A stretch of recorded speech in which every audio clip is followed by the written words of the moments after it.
رحمان رحیم. عرض سلام و خسته نباشید دارم خدمت شما دوستای عزیز که برنامه آموزشی ما را تخیه و پیگیری میکنین.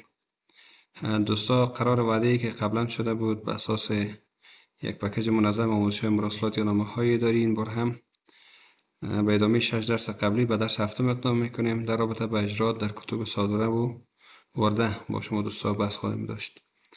دوستای عزیز، لطف بکنین که به اساس حمایتی برنامه آموزشی که بتونن به اساس همه دوستا و همکارا قرار بگیرن، انشاءالله استفاده بیشتر بکنن.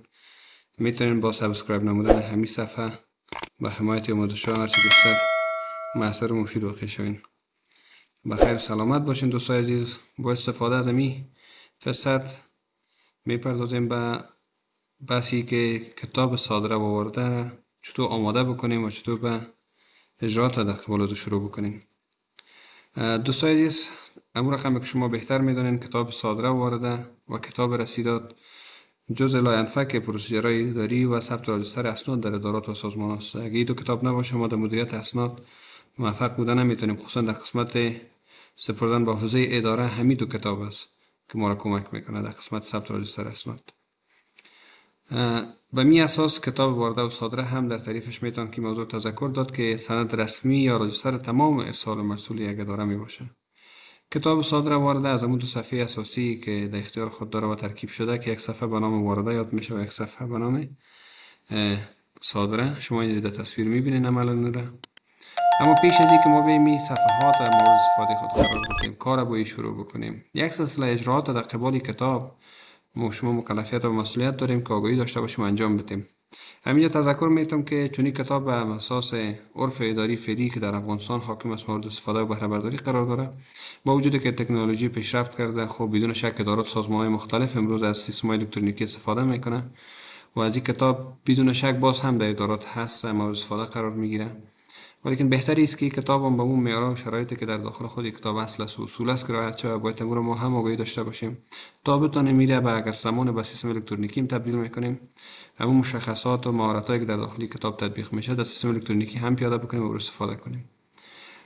یعنی رد نمی کنیم که این کتاب میتونه به سیستم الکترونیکی هم تبدیل شود یا نشود، که میشه بدون شک. ما میتونیم سیستم الکترونیکی به می سیستم اکسپت راجستر اسناد قرار میکنیم، خصوصا اسناد ورده و صادره را تا این مراحل میکنیم در سیستم الکترونیکی خود هم انجام بدیم و عملا این کار جریان هم داره در سازمان و موافق هستیم، طرفداری هستیم که هر قدر سهولت‌ها و مطابق شرایط روز علوم هستیه این سیستم هم تنظیم شود بهتر خواهد بود. اما به هر حال چون در ادارات ما فعلا این کتاب‌ها کاربرد داره و به اساس سوالاتی که اکثریت دوستان نسبت به این کتاب داره، از طریق آموزش انشاءالله به او خواهیم پرداخت. اینجا یادآوری میکنم، در ختم خواهد یادآوری کردم که تا یک دو آموزش تصویری یک سلسله مشخصات راجع به این کتاب و کتاب رسیدات با شما شریک خواهیم ساخت. همچنان دوستان عزیز، کتاب رسیدات هم در ادارات ما در پلی کتاب صادره وارده که یک جزء حتمی و متمم پروسه استفاده میشه. کتاب رسیدات هم در ذات خودش یک سند تسلیمی در داخل اداره قلمداد میشه که به وسیله از این کتاب ما میتونیم تمام مکاتب خود، اسناد خود و تمام مراسلات که از طریق اداره ما اصدار شده و مراجع مختلفه ارسال گردیده است رسما به او اداره ما تسلیمی بدیم، که بدون شک صفحات شما میبینین در داخل این صفحه خود این کتاب هم یک سلسله عنوان است که هر کدام از اجراات منحصر به خود داره.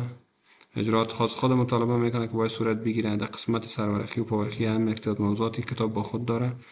بازم یادآوری میکنم که این کتاب یک سلسله اصول و اجراات مشترک بین کتاب رسیدات صادره و ورده است که انشاءالله او که شما در درس‌های بعدی یک به یک خواهیم پرداخت. دوستان، رعایت نکات مهم و اساسی جهت آماده سازی کتاب ورده و صادره ای که کدام نکات است ما باید رعایت بکنیم و چطور این کار انجام بدیم، کدام معیارها را باید از زمان آماده سازی کتاب ما در نظر داشته باشیم، کدام پروسیجرهای اداری را طی مراحل بکنیم در قسمت آماده سازی کتاب.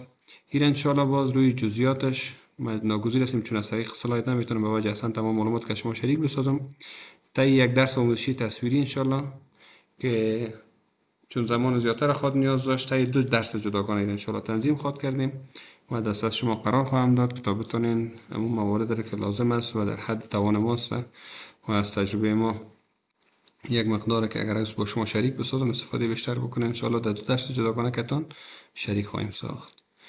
با اخفاق سربلند باشین انشاءالله. درس هفتم و هشتم ما مرتبط به کتاب صادره ورده و آماده سازی از کتاب است که عنقریب انشاءالله دست از شما قرار خواهیم داد. الله نگهدارتون.